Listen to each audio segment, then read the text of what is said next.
وہ بھی ہنسنے لگ گیا، لیکن اس خاتون کو سمجھ نہ آئی کہ یہ 3 بندے یہاں بیٹھ کر میرا مذاق بنا رہے ہیں. وہ اس چیز کو ہضم نہیں کر پا رہے تھے کہ جس قسم کی یہ لو انٹلیکٹ لیول کی باتیں یہاں پر کر رہی تھیں. اب یہ جو ہے نا، یہ صحافی ہیں پاکستان کے، اور یہ کب سے، جب سے اس نے سبز جہاز کے جھولے لیے ہیں نا، اس کے بعد سے آج تک غریدہ فاروقی کا یہی چیز ہے. منہ کھول کے، ہاتھ یوں مار کے، بڑا قسم کا تبصرہ کر کے ان کو لگتا ہے کہ بس جی پاکستان کی عوام جو ہے وہ گھاس کھاتی ہے، اس کو نہیں پتہ. میں آپ کو کیا کہتا ہوں کہ آپ عام تحریک انصاف کے سوشل میڈیا ایکٹیوسٹ کو بٹھا دینا، یہ غریدہ فاروقی کو ان کے ساتھ ڈیبیٹ نہیں کر سکتے. یہ لوگ اگر ان کے سامنے ٹیلی پرومپٹر نہ ہو تو یہ 2 بندوں سے بات نہیں کر سکتے. بہرحال اس کو اچھا جواب مل گیا ہے. یہاں پر جو مشرف صاحب نے سر کھجایا اور طلعت حسین بھی آخر برداشت نہ کر سکا، تو یہ اس کے لیے کافی ہوگا. اب اس کے ساتھ ساتھ اب ڈونلڈو نے وہاں پر باتیں کی ہیں، یہاں پر مسلم لیگ نون کے پیٹ میں مروڑ اٹھنے لگ گئی ہیں. یعنی آپ پاکستان میں کسی کے خلاف بھی بات کر لیں، نون لیگ سامنے ہوتی ہے، جی میں صفائی پیش کروں گی. آج تک اس چیز کی سمجھ نہیں آ رہی نون لیگ کیوں دوسرے کا گند اپنے کندھے پہ اٹھا رہی ہے. بیٹھو بھائی، تماشا کرو. ایک طرف سے آپ روتے ہو جی کہ باؤ جی ہر روز جلسے میں کھڑے ہوتے تھے اور یہی رونا دھونا ہوتا تھا کہ میں لوٹی گئی ہوں، میں برباد ہو گئی ہوں، میں تباہ ہو گئی ہوں، میرے ساتھ یہ ہو گیا، میرے ساتھ وہ ہو گیا، میرے ساتھ انہوں نے یہ کر دیا، میرے ساتھ یہ ظلم ہو گیا، اور اب جتنے سے مظالم ہو رہے ہیں اس کے اندر شریک جرم بنا ہوا ہے. تو سائڈ پر کھڑے ہو کر تماشا کریں، عوام جانے اور انگار جانے. لیکن نہیں، نون لیگ آگے آتی ہے، پریس کانفرنس کرتی ہے، ہر چیز کا کریڈٹ لیتی ہے. اب لیتے رہیں پھر کریڈٹ، جب کل کو وقت آئے گا پھر آپ روتے نظر آئیں گے. بہرحال نواز شریف نے اسٹیبلشمنٹ کی چھتری کے نیچے سیاست شروع کی تھی، اور افسوس کے ساتھ اسٹیبلشمنٹ کی چھتری کے نیچے اپنی سیاست کا اختتام کرتے ہوئے نظر آتے ہیں. اس ہفتے 10 دنوں میں آپ کو پتہ چل جائے گا. اس کے علاوہ متی اللہ جان جو عمران خان کے ناقد ہیں، اس نے نون لیگ کے ایک رہنما کو بہت برے طریقے سے جکڑ لیا. آپ ذرا یہ والا کلپ دیکھیں، آپ کو مزہ آئے گا. ایک تو فیصل واڈا ہے اور دوسرے محسن نقوی، تو ان دونوں کو بھی آپ کی جماعت سپورٹ کرنے جا رہی ہے. اب فیصل واڈا اور محسن نقوی اختیار ولی خان کے کب سے لیڈر ہو گئے؟ ڈیفینیٹلی اگر انہوں نے پی ایم ایل این کو جوائن کیا یا کسی بھی پارٹی کو اگر بندہ چھوڑتا ہے دوسری جماعت میں جاتا ہے تو ان کے نیریٹو کو اڈاپٹ کرتا ہے، اس کا وہ سیاسی عقیدہ بن جاتا ہے اور وہ اس کے ساتھ کمیٹڈ ہے.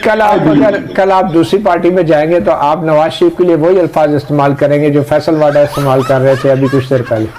وہ یہ پھر اب اس میں بات کچھ، یہ آپ بہت اچھے اور بڑے پرانے ساتھی ہیں اور آپ کا سوال بڑا اچھا ہے، لیکن میرے خیال میں اگر آپ مجھے بول دیں آپ پھر بعد میں ہنس لیں. میں نے ابھی آپ کو لطیفہ تو سنایا ہی نہیں ہے جو آپ نے کہا ہے، وہ میں آپ کو سنانے یہ لطیفہ ہی تھا سر، یاد رکھیں، قوم ہنسے گی. یاد رکھیں. نون لیگ کے رہنما جو ہیں ان کے لیے یہ کافی تھا کہ فیصل واوڈا جو ہیں یہی تئی پھیر کے رکھ رہے تھے نواز شریف کی. ابھی یہ ہفتہ بھی نہیں ہوا تھا، انتہائی ضلالت برے کمنٹ کیا کرتے تھے. آج نون لیگ نے اس کو سینٹ میں بٹھانے کا ارادہ کر دیا ہے. تو اس پہ جو مسکرانے والی لڑکی تھی مہر بانو، یہ شاہ محمود قریشی کی بیٹی ہیں. اب آپ ذرا اس کو دیکھیں، یہ جب بھی آپ کو عدالتوں میں نظر آتی ہیں کسی قسم کا کوئی 10 کلو کا میک اپ انہوں نے نہیں تھوپا ہوتا، جس طرح مریم نواز نے اور اس کی 4 ٹک ٹاک فرینڈز نے تھوپا ہوا ہوتا ہے. یہ فرق ہوتا ہے خاندانی رئیسوں میں اور بعد کے رئیس بننے والوں میں، زمین آسمان کا فرق ہوتا ہے. یہ نظر آ جاتا ہے، عادتیں نظر آ جاتی ہیں. وہ کہاوت ہے نا کہ بھوکا جتنا بھی طاقتور ہو جائے، اس کے اندر جو بھوکے پن کی حسرتیں ہوتی ہیں وہ کبھی ختم نہیں ہوتی، اور یہ ہمیں آپ زندگی میں نظر آتی رہتی ہیں. اب اس کے بعد جو چیزیں سامنے آئیں اس پہ تھوڑی سی بات کرتے ہیں کہ آج مریم نواز کی جو سہیلی ہیں ہینا پرویز بٹ، ان کی جانب سے ایک ٹویٹ سامنے آتی ہے. وہ علی امین گنڈاپور کی تصویر کے اوپر تبصرہ کرتی ہیں کہ گنڈاپور کی اکڑ کہاں گئی، یہ بے شرم آدمی جن کو پہلے گالیاں دیتا تھا پھر ان سے ہی فنڈ مانگتا ہے. ہینا پرویز بٹ کا علی امین گنڈاپور کی وہ تصویر جو ہے اس کے اوپر یہ تبصرہ تھا. حالانکہ اس تصویر کو اگر آپ غور سے دیکھیں تو اس میں صرف ایک ہی فرد ہے جو سینہ تان کے کھڑا ہے، اور وہ ہے علی امین گنڈاپور. باقی سب کے کندھے جھکے ہوئے ہیں اور وہ نظریں نہیں ملا پا رہے. کیوں؟ فرق ہے، ایک آیا ہوا ہے عوامی مینڈیٹ کے ساتھ، فارم 45 کے ساتھ، اور باقی جو آئے ہوئے ہیں چوری چھپے ڈکیٹی کے ساتھ آئے ہوئے ہیں. تو سامنے نظر آتا ہے کہ کون اپنی شان آن بان اور غیرت کے ساتھ کھڑا ہے اور کون کمپرومائزڈ اور مجبور لوگ کھڑے ہیں جو اپنی مرضی کے سینٹ اور اپنی مرضی کے ٹکٹ تک نہیں دیکھ سکتے. اور غلامی کی یہ حالت ہے کہ صرف 2 بندے یا مریم نواز سمیت 3 بندے اپنے قومی لباس میں ہیں اور باقی آج بھی امریکہ کے ایسٹ انڈیا کمپنی کے 3 پیس سوٹ پہنے ہوئے احساسی کمتری کے مارے ہوئے ہمیں نظر آتے ہیں۔ اب یہ نون لیگ کا مسئلہ ہے، یہ صرف اس کا نہیں ہے نا پرویز بٹ کا نہیں ہے۔ ان کے نزدیک پاکستان میں جو کچھ بھی ہو رہا ہے وہ شریف خاندان کے گھر میں جاتی عمرہ میں پیٹرول کے کنویں لگے ہوئے ہیں اور یہ سارا پیسہ وہاں سے آتا ہے۔ مریم بی بی نے بھی کہا تھا کہ ہم راشن ان کو بھی دیں گے جنہوں نے ہمیں ووٹ نہیں دیا، گویا آپ لوگ یہ راشن اپنے گھر سے دے رہے ہوں۔ اسی طرح میں آپ کو اس کی ایک سوچ کی عکاسی کرتا ہوں۔ یہ ہیں سحر انور، یہ نون لیگ کے کافی ایکٹیو سوشل ایکٹیوسٹ ہیں، مریم نواز بھی ان کو فالو کرتی ہیں۔ یہ بھی ایک ٹویٹ کرتے ہیں کچھ دن پہلے کہ خیبر پختونخوا صوبے کو ڈیفالٹ ہونے دیجیے گا، اس کی عوام یہی ڈیزرو کرتی ہے، حکومت میں آ کر نون لیگ کوئی بیل آؤٹ پیکج اس صوبے کو نہ دے، کیونکہ نون لیگ کے باپ کا ملک ہے یہ۔ آپ یہاں سے اس ذہنیت کو اندازہ لگا لیں کہ عظمہ بخاری کہتی ہیں جی کیلے اور فلاں فلاں نہیں جائیں گے، کچھ دنوں بعد کہتے ہیں جی گندم نہیں جائے گی، یہ نہیں جائے گی، وہ نہیں جائے گی، اور بیل آؤٹ پیکج جیسے کہہ رہا ہے کہ جس طرح انہوں نے کے پی کے کو خیراتی پیسے دینے ہیں۔ وفاق اپنے گھر سے پیسہ نہیں لاتا، انہی صوبوں سے لیتا ہے اور پیسے آگے استعمال کرتا ہے۔ ابھی تک سب سے زیادہ جو وفاق اگر مقروض ہے تو وہ کے پی کے کا مقروض ہے اور کے پی کے کو پیسہ نہیں دے رہا۔ اب یہ والی جو سوچ ہے نا، یہ صوبائیت کو ہوا دینے والی، یہ نون لیگ کے اندر پائی جاتی ہے۔ زمان پارک کے باہر ان کو پٹھان نظر آ جائیں تو وہ دہشت گرد ہو جاتے ہیں، عمران خان کو سپورٹ کرنے والے کے پی کے والے ہوں تو وہ بیوقوف بن جاتے ہیں۔ یعنی آپ نون لیگ کو سپورٹ کریں، آپ پاکستان کے سب سے اچھے صحافی بھی بن سکتے ہیں، آپ پاکستان کے سب سے اچھے انالسٹ بھی بن سکتے ہیں، آپ پاکستان کے محب وطن شہری بھی بن سکتے ہیں، آپ بھلے کپڑے اتار کر سڑکوں پر ناچیں، بس نون لیگ کو سپورٹ کریں، آپ سے بہتر انسان دنیا میں نہیں ہو سکتا۔ اب یہ اندازہ کریں کہ کیوں کے پی کے کا بیل آؤٹ پیکج روکیں، اور کیا گنڈا پور جو ہے یہاں پر وہ کوئی عام لیول پہ گیا ہے؟ اس کو کے پی کے کی عوام نے ووٹ دیا ہوا ہے اور وہ ایک وزیر اعلیٰ کی حیثیت سے وہاں پر جا کر کھڑا ہے۔ کوئی خالہ جی کے گھر نہیں ہے کہ آپ لوگ اس طرح کے تانے دیتے ہوئے نظر آئیں گے۔ یہ جو تانے ہیں نا، یہ بعد میں جا کے بہت گلے پڑ جاتے ہیں۔ یہی ہے نا پرویز بٹ تھیں، جب پنجاب میں عمران خان کی حکومت آئی تھی تو یہ پھر ٹویٹ کیا کرتی تھی کہ مخالفین کے خلاف کارروائیاں نہیں کرنی چاہیے، سب کو مل بانٹ کے رہنا چاہیے، ملک کے بارے میں سوچنا چاہیے، رواداری کے بارے میں سوچنا چاہیے۔ جب تحریک انصاف رواداری کی بات کرتی ہے تو یہ لوگ گلے سے پکڑنے لگ جاتے ہیں، جب وہ ان کو ڈنڈا دیتے ہیں، زور دیتے ہیں، تو پھر یہ آگے سے کہتے ہیں جی ملک تباہ ہو رہا ہے اور تحریک انصاف جو ہے رواداری پہ نہیں چل رہی۔ تو یہ وہ چیزیں ہیں نون لیگ کے اندر جس کو سدھارنے کی ضرورت ہے۔ اگر نہیں سدھاریں گے تو یہ جو پنجاب کی پارٹی رہے گی اب 4 حلقوں کی، تو یہ یہاں سے بھی ختم ہوتے ہوئے آپ کو نظر آئے گی۔ اس مرتبہ بھی اگر اسٹیبلشمنٹ ان کو ریسکیو نہ کرتی تو آپ کو 2-3 سیٹیں ہی ان کی پنجاب میں نظر آنی تھیں۔ ناظرین، اس کے ساتھ ساتھ نواز شریف کے سب سے قریبی ساتھی، مریم نواز کے ساتھ گاڑیوں میں چکر لگانے والے پاکستان کے بھرپور تکڑے صحافی ابصار عالم صاحب، جب ان کا دل کرتا ہے یہ سیاستدان بن جاتے ہیں، جب ان کا دل کرتا ہے یہ واپس صحافی بن جاتے ہیں۔ ان کی ایک ویڈیو اور ان کا ایک تبصرہ سامنے آیا ہے، آپ ذرا ملاحظہ فرمائیں اور پھر خود اس پہ بات کرتے ہیں آگے۔ ٹھیک ہوا ہے یہ عمران خان نے یہ ٹھیک کیا ہے۔ عمران خان نہیں، دیکھیں بات سنیں، اگر آپ نے یہ جنگ کرنی ہے تو آپ اس صوبے میں اس حکومت کے ساتھ جو آئی ہی ٹی ٹی پی کی سپورٹ کے ساتھ ہے، اس کو کس نے سپورٹ کرنے دیا؟ ٹی ٹی پی نے۔ ٹی ٹی پی کو پی ٹی آئی سپورٹ کیسے کر پائی؟ یہ بھی تو سوال پوچھا جانا چاہیے۔ اب یہ دیکھیں، کے پی کے میں جو گورنمنٹ آئی ہے یہ ٹی ٹی پی کی آئی ہے۔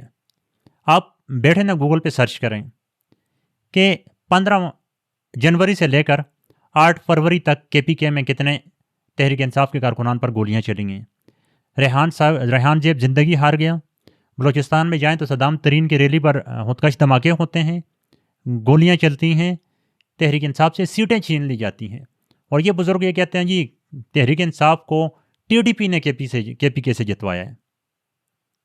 حالانکہ 7 دن پہلے یہی بندہ بیٹھا ہوا تھا جب مینڈیٹ پی ٹی آئی کو مل گیا ہے، سارا کچھ پی ٹی آئی کو ملا ہے، جمہوری طور پر پی ٹی آئی کا حق بنتا ہے، اب اچانک ان کو دوبارہ چیئرمینی کے ارمان جاگ چکے ہوں گے۔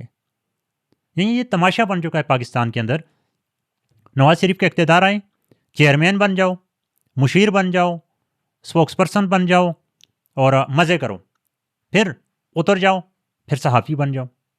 اب یہ لوگ پھر اٹھتے ہیں عمران ریاض خان کو یا ارشد شریف کو، ان صحافیوں کو سبق پڑھاتے ہیں جو کم از کم آج تک کسی سرکاری عہدے پر تو نہیں رہے۔ اور ٹی ٹی پی کی انہوں نے ہر دوسرے بندے نے یہ بکواس لگائی ہوتی ہے کہ ٹی ٹی پی کو عمران خان نے، ٹی ٹی پی کو عمران خان نے، اور ٹی ٹی پی اسٹیٹ کا اسٹیٹ کا مسئلہ ہے، صرف عمران خان کا مسئلہ نہیں تھا. ہر بندہ یہ چاہتا تھا کہ ٹی ٹی پی کے ساتھ امن مذاکرات کیے جائیں، ان کو راضی کیا جائے اور صوبے میں سے دہشت گردی کو ختم کر دیا جائے. عمران خان کے جانے کے بعد یہ مذاکرات جاری نہیں رہے. کیا عمران خان کے جانے کے بعد جب خواجہ آصف وزیر دفاع تھا، بلاول بھٹو زرداری جو ہے پاکستان کے وزیر خارجہ تھے، یہ دورے نہیں ہوتے رہے؟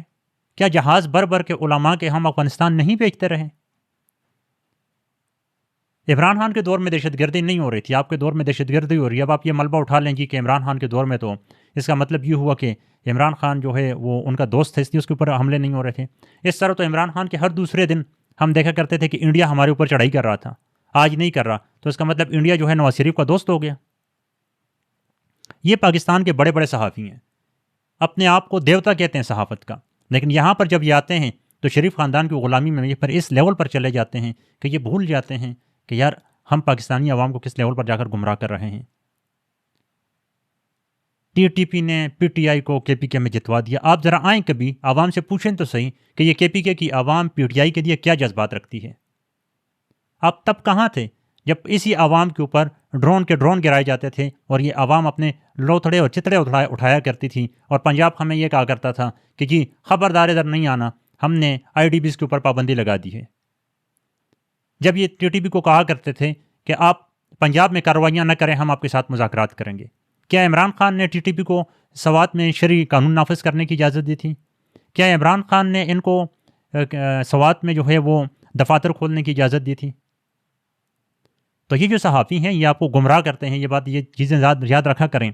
ٹی ٹی پی سے مذاکرات ہو گئے، یہ بین الاقوامی جتنی بھی آپ کی پالیسیاں ہوتی ہیں یہ پوری اسٹیٹ طے کرتی ہے، یہ ایک بندہ طے نہیں کر سکتا. ہاں یہ ہے کہ جب یہ کر دیتے ہیں بعد میں یہ گھونٹ نہیں سکتے تو پھر پیچھے ہو جاتے ہیں. اور عمران خان کا یہ تھا کہ وہ کھڑا ہو گیا اور وہ پیچھے نہیں ہوا. اس نے کہا یہ میرا ملک ہے اور ہم اپنے فیصلے خود کریں گے. اس کے ساتھ ساتھ ناظرین تھوڑی سی بات کریں گے پرویز الہی پر. پرویز الہی وہ بندہ تھا جس کے بارے میں سارے کہا کرتے تھے کہ یہ اسٹیبلشمنٹ کا بندہ ہے. میں خود کہا کرتا تھا اور مجھے آج تک یقین نہیں ہو رہا تھا، بلکہ کافی عرصے تک میں اس چیز میں شکوک و شبہات میں رہا. لیکن اندازہ کریں کہ وہ پرویز الہی جس کے پاس پنجاب کی سی ایم شپ تھی، وزیر اعلیٰ تھا پنجاب کا، اور اسٹیبلشمنٹ کا سب سے قریبی بندہ مانا جاتا تھا، وہ پرویز الہی ڈٹ کے کھڑا ہوتا ہے، جیلیں برداشت کرتا ہے، آج جیل میں گر جاتا ہے باتھ روم میں، اس کی 4 پسلی کی ہڈیاں ٹوٹ جاتی ہیں اور وہ آج بھی یوں کھڑا ہے.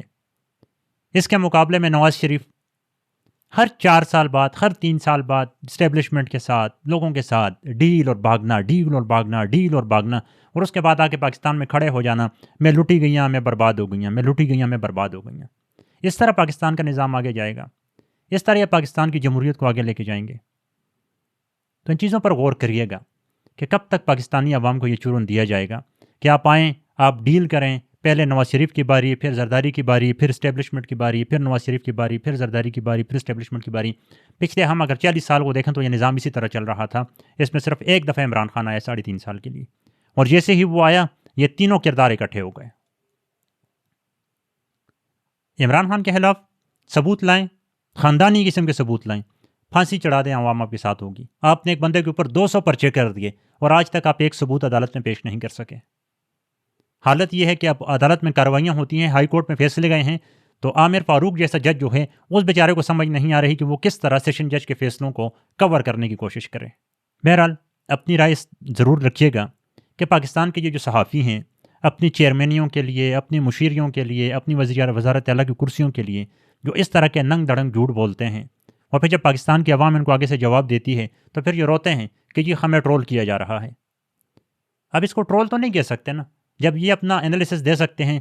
اسی طرح اللہ تعالیٰ نے پاکستان کے ہر نوجوان کو یہ حق دیا ہوا ہے کہ وہ ان کے پروپیگنڈے، ان کے جھوٹ اور صرف شریف خاندان یا زرداری خاندان کی بالادستی کو جمہوریت کی بالادستی کہنے پر ان کو ایکسپوز کرے، اور یہی ہم سب پر لازم و مظلوم ہے. اجازت دیں، پھر ملیں گے. اللہ حافظ.